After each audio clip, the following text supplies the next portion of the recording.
Corona virus ಮತ್ತೆ ಬಂದಿದ್ಯಾ? ಈ ಪ್ರಶ್ನೆ ಯಾಕಂದ್ರೆ ಈಗಾಗಲೇ ಆಂಧ್ರ ಪ್ರದೇಶದಲ್ಲಿ ಕೊರೋನಾದಿಂದಾಗಿ ಇಬ್ಬರು ಮೃತಪಟ್ಟಿದ್ದಾರೆ. ಸೋಷಿಯಲ್ ಮೀಡಿಯಾದಲ್ಲಿ, ಪೇಪರ್ನಲ್ಲಿ, ನ್ಯೂಸ್ ಚಾನೆಲ್ಗಳಲ್ಲಿ ಎಲ್ಲಾ ಕಡೆ ಇದೇ ಸುದ್ದಿ. ಮತ್ತೆ ಲಾಕ್ಡೌನ್ ಆಗುತ್ತಾ? ಮತ್ತೆ ಆ ಹಳೆ ಕಷ್ಟದ ದಿನಗಳು ಮರಳಿ ಬರುತ್ತಾ ಅನ್ನೋ ಆತಂಕ ಜನರಲ್ಲಿ ಮೂಡ್ತಾ ಇದೆ. Welcome to Suman TV Kannada health. ನಾನು ಅಪೇಕ್ಷಾ ಜೈನ್. ಕೊರೋನಾ ವೈರಸ್ ಈ ಒಂದು ಶಬ್ದ ಕೇಳಿದ ತಕ್ಷಣ ನಮ್ಮಲ್ಲಿ ತುಂಬಾ ಜನಕ್ಕೆ ಒಂಥರ ಸಣ್ಣಗೆ ಆತಂಕ ಶುರುವಾಗುವುದು ಸಹಜ. ಯಾಕಂದ್ರೆ ಕಳೆದ 2 ಬಾರಿ ಕೊರೋನಾ ಬಂದಾಗ ನಾವೆಲ್ಲ ಎಷ್ಟೊಂದು ಕಷ್ಟ ಅನುಭವಿಸಿದೀವಿ ಅಲ್ವಾ? ಕೆಲಸದ ಟೆನ್ಷನ್, ಓಡಾಟಕ್ಕೆ ತೊಂದ್ರೆ, ಹೀಗೆ ಆ ದಿನಗಳನ್ನ ನೆನ್ಸ್ಕೊಂಡ್ರೇನೆ ಭಯ ಆಗತ್ತೆ. ಮತ್ತೆ ಲಾಕ್ಡೌನ್ ಆದ್ರೆ ಏನ್ ಮಾಡೋದು? ಅದೇ ಸಾವು ನೋವು ಮತ್ತೆ ಸಂಭವಿಸುತ್ತಾ? ಸದ್ಯಕ್ಕೆ ನಮ್ಮ ರಾಜ್ಯದ ಪರಿಸ್ಥಿತಿ ಏನು?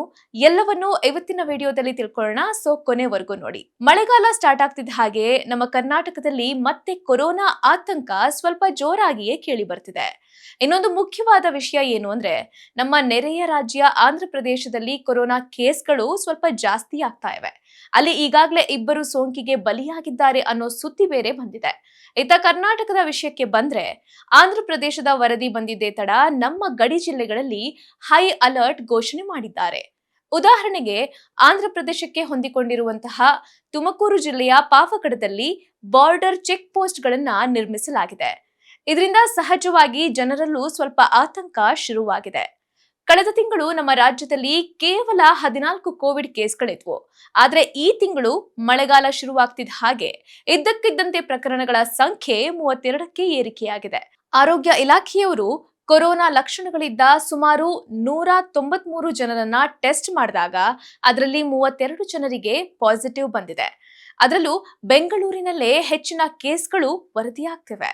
ಈ ವಿಷಯ ಕೇಳಿದ ತಕ್ಷಣ ನಮ್ಗೆಲ್ಲ ಸಡನ್ ಆಗಿ ಆ ಹಳೆ ದಿನಗಳೇ ನೆನಪಾಗತ್ತೆ.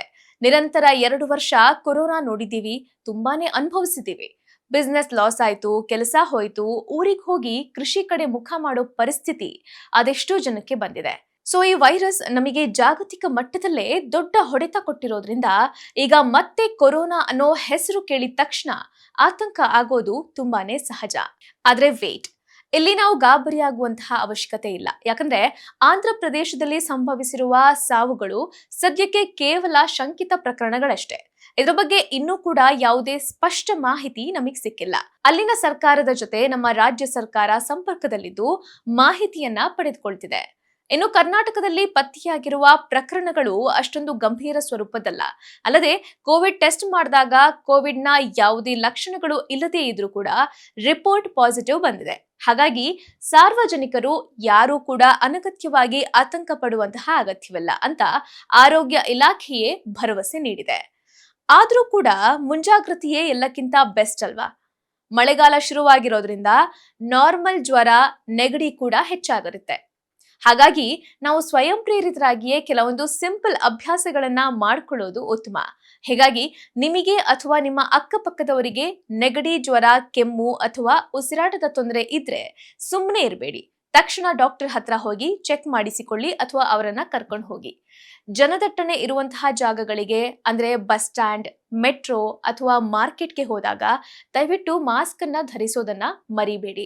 ಆ ಹಳೆ ಕೊರೋನಾ ದಿನಗಳಲ್ಲಿ ಮಾಡ್ತಿದ್ದ ಹಾಗೆ ಕೈಗಳನ್ನ ಆಗಾಗ ಸ್ವಚ್ಛವಾಗಿಟ್ಕೊಳ್ಳಿ. ಅಂದ್ರೆ ಸ್ಯಾನಿಟೈಸರ್ ಬಳಸೋದಕ್ಕೆ ಮತ್ತೆ ಶುರು ಮಾಡಿ. ಇನ್ನು ಮನೆಯಲ್ಲೇ ಇರುವಂತಹ ಶುಂಠಿ, ಕಾಳುಮೆಣಸು, ಬಿಸಿ ನೀರು ಮತ್ತು ಕಷಾಯವನ್ನ ಕುಡಿಯೋದನ್ನ ಅಭ್ಯಾಸ ಮಾಡ್ಕೊಳ್ಳಿ. ಇದು ನಿಮ್ಮ ರೋಗ ನಿರೋಧಕ ಶಕ್ತಿಯನ್ನ ಹೆಚ್ಚಿಸುತ್ತೆ. ಇದಾಗ್ಯೂ ಕೂಡ ಒಂದ್ ವೇಳೆ ಕೊರೋನಾ ಪ್ರಕರಣಗಳು ಹೆಚ್ಚಾದ್ರೂ ಭಯ ಪಡುವ ಅವಶ್ಯಕತೆ ಇಲ್ಲ. ಯಾಕಂದ್ರೆ ಆರೋಗ್ಯ ಇಲಾಖೆ ಈಗಾಗಲೇ ಎಚ್ಚೆತ್ತುಕೊಂಡಿದ್ದು ಹೊಸ ಗೈಡ್ಲೈನ್ಸ್ ಹಾಗೂ ಮುನ್ನೆಚ್ಚರಿಕೆ ಕ್ರಮಗಳನ್ನ ಬಿಡುಗಡೆ ಮಾಡಿದೆ. ರಾಜ್ಯದ ಎಲ್ಲಾ ಸರ್ಕಾರಿ ಮತ್ತು ಖಾಸಗಿ ಆಸ್ಪತ್ರೆಗಳಲ್ಲಿ ಮುನ್ನೆಚ್ಚರಿಕೆ ವಹಿಸೋದಿಕ್ಕೆ ಮತ್ತು ಕೋವಿಡ್ ವಾರ್ಡ್ಗಳನ್ನ ಸನ್ನದ್ಧ ಸ್ಥಿತಿಯಲ್ಲಿಡೋದಕ್ಕೆ ಸೂಚನೆಯನ್ನ ನೀಡಲಾಗಿದೆ. ಕೆಮ್ಮು, ಜ್ವರ, ಶೀತ ಅಥವಾ ಉಸಿರಾಟದ ತೊಂದರೆಯಂತಹ ಕೋವಿಡ್ ಗುಣಲಕ್ಷಣಗಳು ಕಂಡು ಬಂದ್ರೆ ತಕ್ಷಣವೇ ಕೋವಿಡ್ ಪರೀಕ್ಷೆ ಮಾಡಿಸಿಕೊಳ್ಳಲು ನಾಗರಿಕರಿಗೆ ತಿಳಿಸಲಾಗಿದೆ. ಹಳೆ ದಿನಗಳು ಮರುಕಳಿಸದಂತೆ ತಡೆಯೋದಿಕ್ಕೆ ಸಾರ್ವಜನಿಕರು ಜನದಟ್ಟಣೆ ಇರುವ ಪ್ರದೇಶಗಳಲ್ಲಿ ಮಾಸ್ಕ್ ಧರಿಸುವುದು, ಸಾಮಾಜಿಕ ಅಂತರ ಕಾಯ್ದುಕೊಳ್ಳುವುದು ಸೇರಿದಂತೆ ಸ್ವಯಂ ಮುನ್ನೆಚ್ಚರಿಕೆಯಿಂದ ಇರುವಂತೆ ಆರೋಗ್ಯ ಇಲಾಖೆ ಕಟ್ಟುನಿಟ್ಟಿನ ಸಲಹೆ ನೀಡಿದೆ. ಕೊರೋನಾ ವಿರುದ್ಧ ಹೇಗೆ ಹೋರಾಡಬೇಕು ಅನ್ನೋದು ಈಗಾಗಲೇ ನಮಗೆಲ್ಲ ಚೆನ್ನಾಗಿ ಗೊತ್ತಿದೆ. ಹಾಗಾಗಿ ಗಾಬರಿಯಾಗದೆ ಸ್ವಲ್ಪ ಎಚ್ಚರಿಕೆಯಿಂದ ಇದ್ರೆ ಸಾಕಾಗುತ್ತೆ. ಈ ಮುಖ್ಯವಾದ ಮಾಹಿತಿಯನ್ನ ನಿಮ್ಮ ಫ್ಯಾಮಿಲಿ ಮತ್ತು ಫ್ರೆಂಡ್ಸ್ ಜೊತೆ ಶೇರ್ ಮಾಡಿ. ಹಾಗೆ ಸುಮನ್ ಟಿವಿ ಕನ್ನಡ ಹೆಲ್ತ್ ಚಾನೆಲ್ನ ಸಬ್ಸ್ಕ್ರೈಬ್ ಮಾಡಿ.